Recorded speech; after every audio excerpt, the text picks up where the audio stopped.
20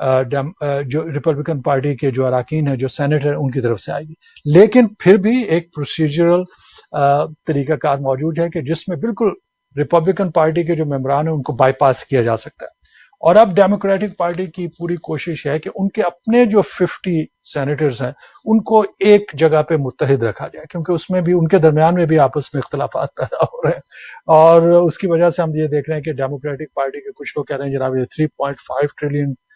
کا جو بجٹ ہے اس میں بہت سی چیزیں ہمیں نامنظور ہیں، جو امیگریشن کے معاملات ہیں، لیکن وہ اپنی جگہ پہ موجود ہیں۔ تو یہ ایک بہت بڑا آپ یہ سمجھ لیجئے کہ سیاسی اکھاڑا ہے، اور اس سیاسی اکھاڑے کے اندر جو نیگوشیشنز ہوتی ہیں، جو ناپ تول ہوتی ہے، جس طریقے سے ایک دوسرے کے ساتھ کمپرومائزز کیے جاتے ہیں وغیرہ وغیرہ، یہ ایک بہت بڑا کھیل ہے، بہت بڑا سیاسی کھیل ہے، اور اس سیاسی کھیل پہ جو نظر ڈالتے ہیں انہیں معلوم ہے کہ کس طریقے سے یہ معاملات بڑھ سکتے۔ تو انہیں نٹ شیل جو میں بات آپ کو بتانا چاہ رہا ہوں کہ اب یہ سلسلہ تھوڑا سا اور آگے بڑھا ہے اور اس میں خاصی مومنٹم نظر آ رہی ہے۔ اگر اس سے پہلے جس وقت بائیڈن جو ہے وہ پاور میں آئے ہیں، اس کے جو دوسرا یا تیسرا مہینہ تھا، اس میں بہت سی ڈس اپوائنٹمنٹ تھیں اور ایسا لگ رہا تھا کہ ڈیموکریٹک پارٹی جو ہے بائیڈن کے ایجنڈے کو جو ہے وہ آگے لے کے نہیں بڑھ سکیں گی، اور ان کے جو وعدے تھے امیگریشن کے حوالے سے وہ پورے نہیں ہو سکیں گے۔ جو سب سے بڑا وعدہ ہے وہ بھی ابھی بھی بیک لاگ میں ہے، لیکن بہت سی چیزیں جو ہیں وہ سامنے آ رہی ہیں جس میں اب یہ کہا جا رہا ہے کہ اس سے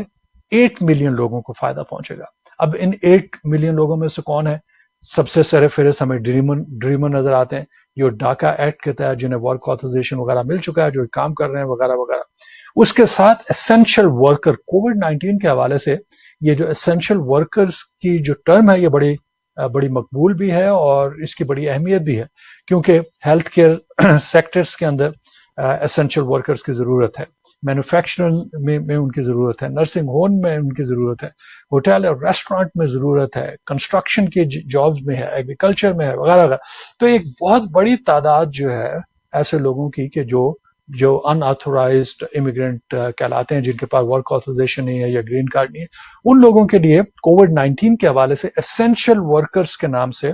یہ پروگرس آئی ہے۔ اس کے علاوہ ٹیمپرری پروٹیکٹڈ اسٹیٹس ایک اور چیز ہے، اور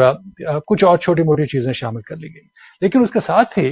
ایک بڑی دلچسپ بات یہ ہے کہ اس میں امیگریشن کا جو پروسیس ہے، جو ریفارم کا ایجنڈا ہے، اس میں سے بھی بہت سی چیزیں اس میں شامل کر لی گئی ہیں، کیونکہ آپ ناظرین کو معلوم ہے اور ہمیشہ ان پہ بات ہوتی رہی کہ جناب یہ کیا ہے کہ کچھ امریکن سٹیزن کے ریلیٹیو جو ہے وہ برسوں ان کو انتظار کرنا پڑتا ہے، جس طرح سے ان کے سبلنگز ہیں، بردر اور سسٹرز، ان کا ٹائم آنے میں 14-15 سال لگ جاتے ہیں۔ اسی طرح سے جو امریکن سٹیزنز کے میرڈ سنز اینڈ ڈاٹرز ہیں،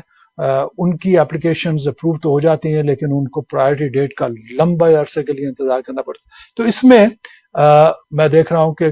اس میں ریفارم کرنے کی کوشش کی جا رہی ہے۔ اس کے علاوہ امیگریشن کا جو یہاں پہ معاملہ ہے کہ لوگوں کا کیسز جو بیک لاگ ہوئے میں، باہر ایمبیسیز کے اندر کیسز بیک لاگ ہو رہے ہیں، لوگوں کو جو ہے سال 2 سال کئی دفعہ اس سے زیادہ انتظار کرنا پڑ رہا ہے۔ تو اس میں بھی اب خاصی بڑی رقم جو ہے، اپروکسیمیٹلی 100 بلین کے قریب جو ہے وہ رقم جو ہے مختص کی گئی ہے، اور یہ کہا گیا کہ یہ تمام سسٹم کو جو ہم بہتر بنانے کی کوشش کریں گے۔ اس میں میں سمجھتا ہوں کہ ڈیموکریٹک پارٹی کے پاس ایک بہت بڑا یہ ایک اپرچونٹی ہے، کیونکہ ان کو ریپبلکن پارٹی کے ممبران کی ضرورت ہی نہیں ہوگی۔ یہ بڑا زبردست ایک انٹرسٹنگ ڈیولپمنٹ ہے، اور وہ اپنے 50 اراکین کے ذریعے، سینیٹرز کے ذریعے سے اس معاملے کو آگے بڑھا سکتے ہیں۔ گو کہ یقیناً ریپبلکن پارٹی والوں کی جانب سے بڑا شور ہوگا، ان کی طرف سے